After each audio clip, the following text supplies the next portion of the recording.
Well, somebody commented earlier, and I figured I would indulge. They said, well, if you did a dealership versus a quick lube, and you laid out that video pretty well, I thought, why don't you do dealership versus an independent shop?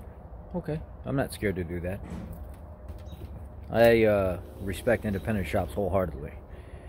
Those guys have a plethora of information. I mean, the information that these guys, and the amount of vehicle that these guys go through and see every day, every week is unheard of. There's stuff that they do I can't do. Or I can do, I just don't know about like they do. I have the ability to do it, but then there's also tools that are involved. Some of those guys have tools that I've never even seen before, special sockets and, you know, things, procedures that they know to make jobs 10 times faster that I don't know. Now, let's turn that around a little bit. Whenever some of the independent shops in the area that I definitely respect need something special that they don't have access to, like it's a Ford kit that was only released 6 months ago, but they have a vehicle in that they need to use it on, and maybe the mileage makes it outside of warranty, they'll come and get special hub sockets that Ford has created for certain service, four-wheel drive, this and that. Or a guy called me up and said, hey, I have this tick coming from this 2000, it's a 2020 Aviator, and they came in here for just a regular oil change. It's a family member of the guy, and I'm trying to figure out where this tick's coming from. And I said, actually, I just dealt with that. If you're explaining it's coming from the front left wheel area, but you can't verify it. And he said, yeah, it's weird. It's not anything that I've dealt with before. And I said, if you take your hand and you reach it up inside the wheel well area and you grab like the motor mount, there's a line, a plastic line going to the motor mount, and follow it back. Eventually, as you're taking your fingers and you're running your fingers along that, you're going to feel the actual clamp that goes around the CV axle bellow. And it's round, but then there's a crimp spot that raises up. That crimp spot, as it rotates, it's hitting that vacuum actuated, or that vacuum line that goes to that motor mount, because that's how this vehicle controls motor mount dampening and stuff on these higher end cars. And you'll feel that it's actually tick, tick, tick, tick. It doesn't match wheel speed, doesn't match engine speed, doesn't match anything. It's that rotational tick, tick of that crimp on the CV axle bellow. And he was like, dude, you fucking saved me a ton of time here, man. Thanks, appreciate everything. If you need anything, let me know. Well, then a guy bought a used Escalade from the dealer, and it's got an LS motor in it, and he came in for an oil change, but he also said, why does my oil pressure gauge keep dropping out? Sometimes it doesn't read at all, and then it'll come back and it goes, and it comes back and it goes, but it doesn't seem like there's anything wrong with the oil pressure. Engine's running fine, vehicle's running fine.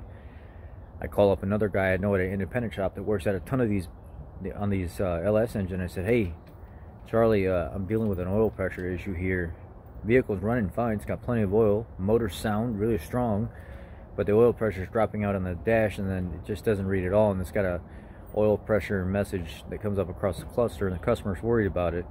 And he said, you know what you got to do is you got to rig up, I forget what it is, it's like a 22 or 24 millimeter socket on a universal, but tape the socket to the part where it snaps onto the universal, and then take your extension and tape it to the other end of the universal, because sometimes you'll grab or you'll catch something trying to come back out and you'll lose it. So he says you go back on the intake manifold and you just follow it straight down. If you look down by the back of the valley, there's a sensor right there in the middle. Unclip that sensor, and that oil pressure sensor is right there. Screw it out of there, order a new one, just for good purposes. Just order a new one. You don't want to put the old one back in there. Maybe that is the problem, but typically that screen underneath that sensor is plugged up, and you got to clean it out, drop the screen back down in there, and then screw a new sensor in there and plug it all back in. You're golden. Sure enough, I did exactly what he said. This job typically takes some people a long time to do, but doing it the way he said it and the shortcuts, I was done in like 20 minutes. I had the sensor out, I had the screen, you know, done, went next door to GM, got a new sensor for it, stuck it in there, screwed everything together, plugged it all back in, oil pressure's back up, charged the customer a half hour for the job. You know, the shop minimum was half hour, and got him back on the road. He's a good customer. He's at the dealership all the time. Independent shops are so underrated because these guys have to see so much. I mean, just ungodly amounts of stuff. It was a Ford Explorer wheel hub. One of the guys called me up and said, "You guys don't have a tool or anything to remove this wheel hub out of here? You just beat the living hell out of it to get it out?" And I told him, sometimes people do that, but what we actually ended up doing is, I got a set of bolts that I keep in my cart. You can have mine, and I'll give them to you, and you just keep them. Or I'll tell you how to do it. You just knocked a couple of studs out of the hub face flange. First cut the stud off, then knock the little nub the rest of the way through.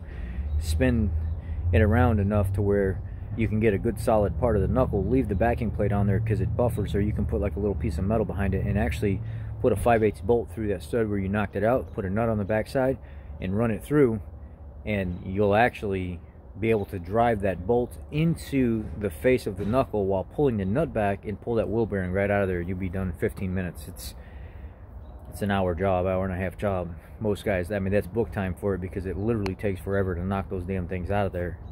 He did exactly what I said, and he was like, "Dude, thanks, man." We always trade off with each other. The only benefit that I see to a dealer over an independent shop is the fact that we get factory trained. We get to see all the new equipment, have access to all the new computer systems and stuff like that. We know about the recalls and stuff and find the problems as they're coming off the truck right from the manufacturer. I can't say that a dealership is any more better than an independent shop, because those guys work on so many different cars than we do that we don't even know about, and we have to call for help. They have to call us for help. They have to call us for special tools and stuff like that that they may not have. There's no, I would never bash an independent shop, because I've worked in an independent shop. I see how much those stuff guys, the amount of information those guys end up acquiring over the years and retaining and then passing off to other people is, it's unheard of. It's the same way with dealer techs. There's a lot of people that call us up and ask us, "Hey, I'm changing a brake light in 2016 F-150.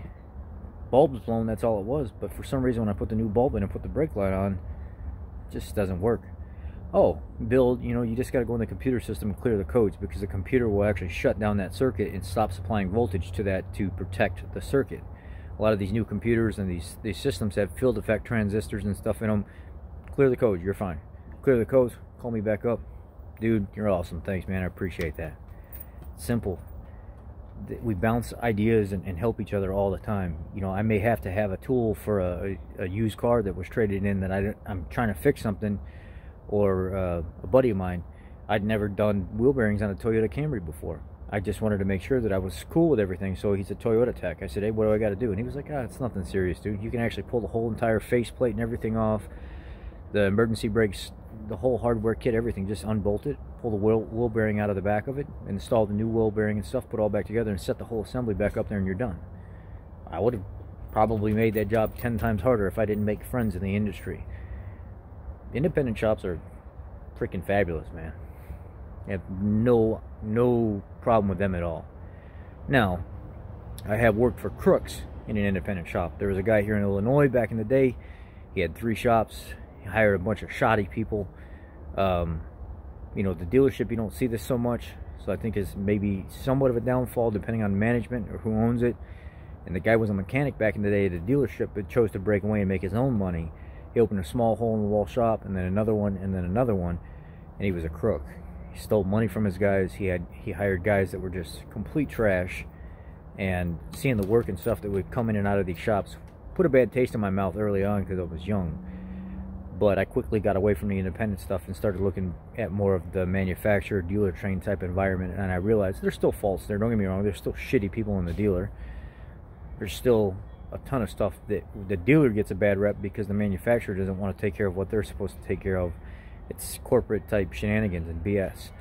So I can't take my bad experience with that and apply that to all other independent shops. I love independent shops. I think those guys are super knowledgeable, and I don't know what I would do if I didn't have guys like that are friends in the industry in my life. I would probably be, you know, I would have probably jumped off a bridge by now with some of the shit I've seen it, you know, outside of Ford or International or, you know, Peterbilt or something like that, things that I've worked on in the past or I've worked at as a professional. So it's a trade-off here. I can't say one is really better than the other. The dealers have access to more information, factory type computers and stuff like that, equipment and stuff that gets sent directly from the dealer to do these jobs from Ford before the independent shops even see it, and sometimes it's a long time before they even get to hear about recalls and things like that. It was actually an independent shop that sent a lady recently. If you look, it was a mother. She was not doing very good. She didn't have a lot of money. She actually lost her home and then ended up taking all the money and stuff that she had to get in another home. Had brought her car to the dealer, and it was a guy at an independent shop that she took her car to that said, just wait. There's a Ford recall coming out on the HCU on a 2010 Fusion, and that HCU recall is going to fix your braking problem. Well, when the car came to the dealer and I did the HCU recall, her issue had nothing to do with the HCU recall. It was an independent guy at a shop that told her to do that because he was going out of business, and he just wanted to pawn her off on somebody else. She needed new brakes and rotors all the way around. So I ended up working things out and really doing a great job to take care of this woman. Charged her almost nothing to do the complete job. Got her HCU tested. Everything was completely fine with her HCU. And then after the recall, you have to flush everything out and put all new .4 fluid in, which is a higher boiling point synthetic fluid, to get the old .3 stuff out, because that's what they were thinking was causing the HCU valves to fail. So we went that route and got her back on the road. But I know of dealer techs as well that have said that they've done warranty repair jobs, give the vehicle back to the customer after they've just sprayed off engine parts to make it look like they did something to get it repaired, just to have the customer turn around and come back and actually do the job right the second time instead of the first time, just so they could get paid twice. So trust me, I've been there, but that's not the type of environment we have at the dealership I work at. Everybody does their job. They know that the owner does not play with that BS. He is he's a man that's very well respected in the community, and if anything ever happened like that and he found out about it, they would be fired immediately. That's why at my dealership we don't screw up and we don't do that stuff. We may make little mistakes like leave a engine cover off and it's in the engine bay, or it's in the lube tech stall or something like that, then we have to call the customer back up. I actually made the mistake about a year and a half ago. There was a customer that was really pushing for their vehicle, and it was a hybrid Fusion, and I got the vehicle serviced, but there was something wrong where I had to reprogram the electronic brake pedal like simulator, and there was a braking issue, and it was all like programming. So I went through, relearned everything per the factory instructions to do it, and finally codes cleared, everything came back online. But he was in such a hurry to get his vehicle back that I forgot to put the cover back on top of the engine. So I actually called the customer up. I seen his number on the RO, went back in the boss's office, took it out of the finished pile, and called him up and said, "Sir, I really apologize. I know it was late. I do apologize. I'm going to bring this engine cover right now." And he was like, "Oh, it's fine, man. It's fine. Not a big deal. Just come right on over and do it." And I showed up at this like $500,000 home. This house was huge in a fabulous area, and you see this big old gorgeous house that he had, and he was like, "Hey, it's cool, man. Not a problem. Thanks for calling me and letting me know. Thanks for owning up to it and admitting that instead of just throwing it away like I would have experienced somewhere else." I have no problem with independent shops, and I have no problem with dealers. Just realize there's faults in both. But independent shops, these guys are pretty freaking smart, man. And these guys have seen so many vehicles and things that I've never even seen before. I've got to rely on them, and they rely on me too. So just how it is, man. Respect from all my brothers out there that are doing a professional job a good way, that are actually taking care of customers. Sorry to disappoint you, but I have nothing bad to say about them.